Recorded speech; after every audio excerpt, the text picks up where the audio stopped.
अत्थम पच्चखादी बुज्यदे नीमा खीयदि मोहो बचयो तम्मा सत्थम समधिदब्बम। आचार्य देव कुंद स्वामी अपने प्रवचन सार की 86 नंबर की गाथा में कहते हैं, जिन शास्त्रों का अभ्यास करो, जिन सत्थादो अत्थम पच्चखादी बुज्यदे नियमा, जैन शास्त्रों का, जिन वाणी का अभ्यास करने से सब द्रव्य तत्व ज्ञान प्रत्यक्ष भाषित होने लगता है, मोह क्षीण होता है, मोह का उपचय खत्म होता है। इसलिए शास्त्रों का अभ्यास करो।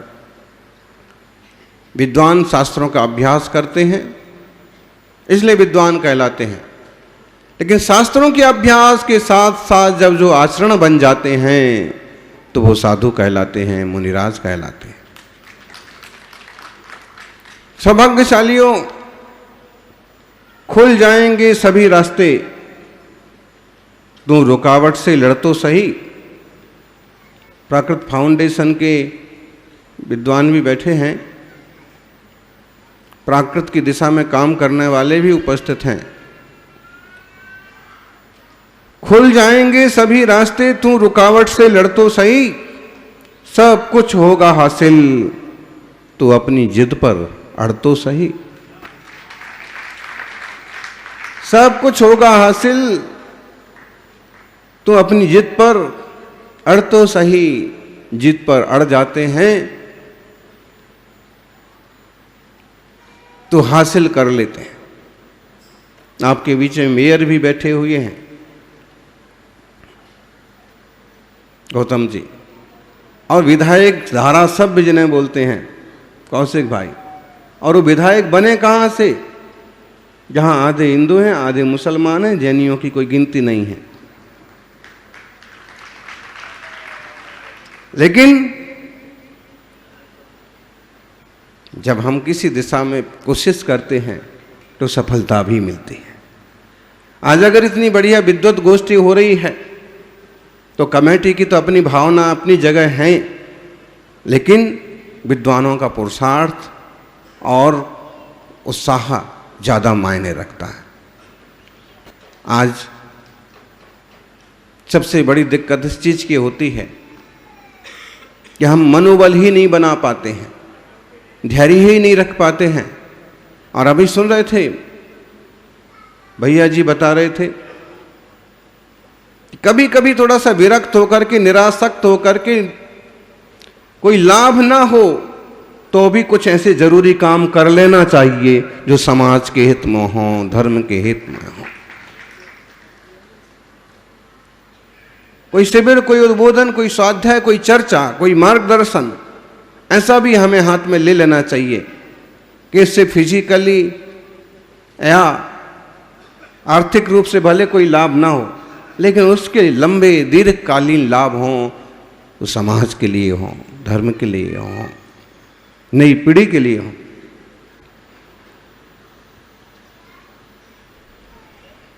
नींद और निंदा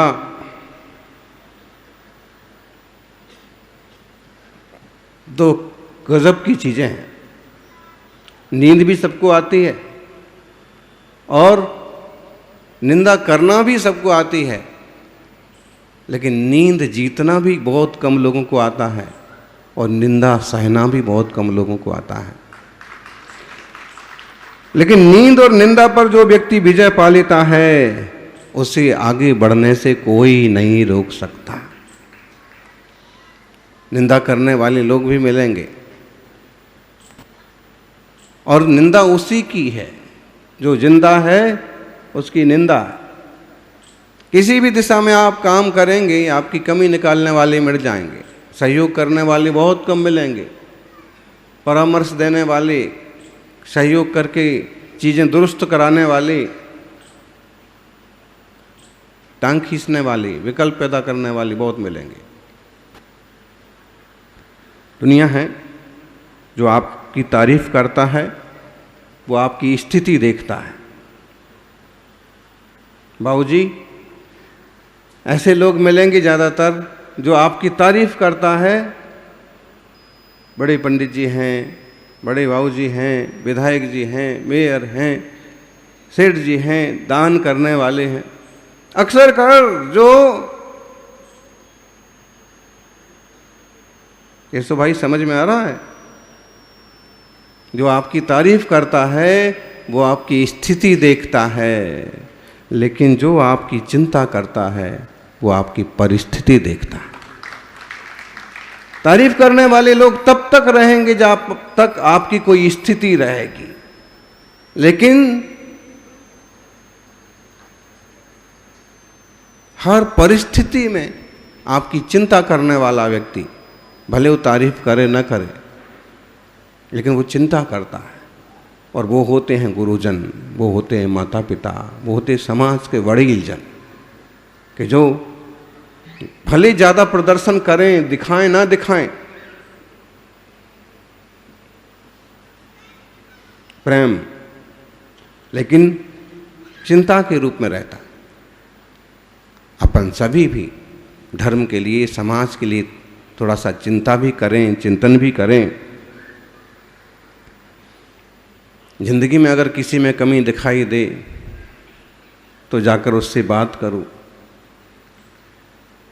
जिंदगी में अगर किसी में कमी दिखाई दे तो जाके उससे बात करो, लेकिन हर किसी में कमी दिखाई दे तो फिर अपने आप से बात करो।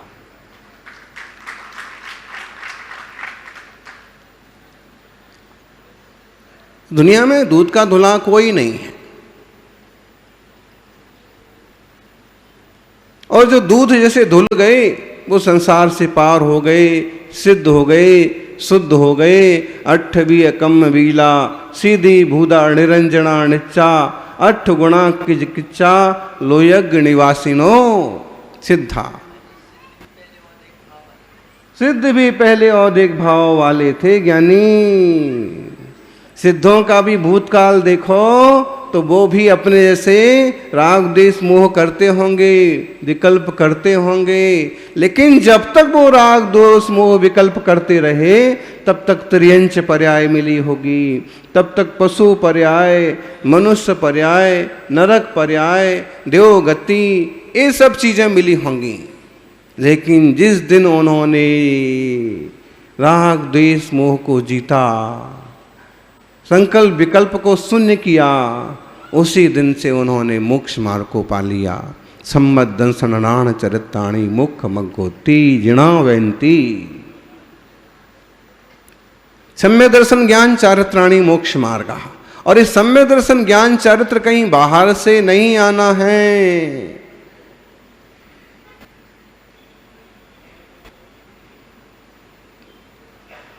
अब हम तो सभी उन संस्कारों से हैं कि जहाँ जहाँ छोटे छोटे आचार विचार पर भी ध्यान दिया जाता है, और ध्यान दिया जाना चाहिए, क्योंकि खान पान की शुद्धि और खानदान की शुद्धि जब होती है तो फिर रत्नत्रय की शुद्धि का मार्ग भी आसान हो जाता है। ये बहुत व्यवहारिक बात है, और कोई इस पर कह सकता है कि इसका और उससे क्या लेना देना है, लेकिन जब तक अष्टमूल गुण नहीं है। प्राचार्य जी ने शुरुआत अष्टमूल गुण से की। कुंद कुंद स्वामी ने 8 नाम जरूर नहीं लिए, लेकिन अपने चारित्र पाहुड़ में इशारा सब चीज का कर दिया कि अहिंसाणु व्रत वाला व्यक्ति कैसा होना चाहिए और किस तरह से उसको अपना व्रत का पालन करना चाहिए। ऐसे ही सम्यक दृष्टि जीव के जीवन में भले व्रत नाम से स्पष्ट रूप से कोई चीज हो ना हो, लेकिन अन्याय, अनीति और अभक्ष तो नहीं ही होना चाहिए। कई बार एक जिम्मेदारी बन जाती है। अगर आप किसी के लिए मॉडल हैं, आइडल हैं, तो आपको और सतर्क रहना पड़ता है। पंडित जी चाय पिएं, कॉफी पिएं, रात को पिएं, भैया आप किसी को मना नहीं कर सकते कि वो आपकी खिल्ली ना उड़ाए। श्रावक हैं, प्रसिद्ध श्रेष्ठी हैं, और वो कोई कुछ कमी करें, आचरण में कुछ हीनता दिखाई दे, तो भले कोई मुंह पर बोल पाए ना बोल पाए, लेकिन चित्त में जरूर आएगा, इतने बढ़िया इंसान है और ऐसे करते हैं, इतने बड़े आदमी और ऐसे करते हैं। वो सम्यक दर्शन के साथ अनिवार्य रूप से कोई व्रत नहीं जुड़े हैं, जो कि वसुनंदी आचार्य ने पहली प्रतिमा वाले और सम्यक दर्शन वाले को लगभग समतुल्य ही गिन लिया है कि उसके 5 औदुंबर फलों का त्याग हो और मध्य मास मधु का त्याग हो। बाकी हम देखते हैं आजकल तो पहचानना मुश्किल हो गया। अभय सागर जी के पास से एक पत्र आया था कि आजकल सिंबल भी चेंज हुए हैं। हरा सिंबल लगता है वो वस्तु शाकाहारी है, वेजिटेरियन है, लेकिन भूरा सिंबल लगता है वो वस्तु, लेकिन आपको मालूम है कि वो ब्राउन या भूरे सिंबल की बजाय एक नया सिंबल आया है विधायक जी, उसके लिए एक नया सिंबल आया है। भूरा तो रहेगा, ब्राउन तो रहेगा, मांस का द्योतक तो रहेगा, लेकिन उसको वो गोल बिंदु जो बनता था वो गोल की बजाय उसको त्रिकोण कर दिया है। वो चौकोर तो रहेगा, लेकिन चौकोर के अंदर यहाँ शाकाहारी में हरा है सो ठीक है, वहाँ चौकोर के अंदर वो रहेगा त्रिकोण, त्रिकोण रहेगा ताकि समझ में आए अलग से। क्यों? क्योंकि कुछ कंपनी ऐसी भी चालबाजी करते हैं कि रंगीन पैकेट नहीं होगा। अब रंगीन पैकेट नहीं है तो उस पर सिंबल तो बराबर लगा हुआ है, अब हरा है कि भूरा है आप देख लो, कैसे पहचानोगे? रंगीन पैकेट ही रंगीन नहीं है तो हरा और लाल या भूरे की बात ही नहीं उठती। तो सम्यक दृष्टि जीव साधाग्रस्तों को भी इस तरह की सावधानी तो बरतना चाहिए कि बाजारू चीज़ें ना खाएं, पैकेट बंद चीज़ें ना खाएं। कोशिश करें कि दिन में अच्छे से भोजन हो गया, रात को भोजन ना करें। संकल्प कर लिए 5 अणु व्रत के, संकल्प कर लिए मांस मधु त्याग के, ये 8 मूल गुण हो गए, ये बराबर सम्यक दृष्टि हुआ। और अगर भली भांति इनका पालन करता है तो ये पहली प्रतिमा वाला देव दर्शन वाला हो गया, दर्शन प्रतिमा वाला।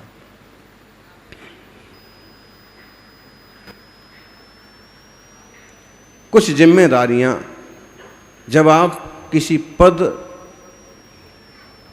पर पहुंचते हैं, जब किसी संस्था या संघ की जिम्मेदारी आपके पास आती है, तो ख्याति सम्मान प्रतिष्ठा के साथ साथ कुछ जिम्मेदारियां और रूढ़ियां भी आपके साथ लगी रहती हैं,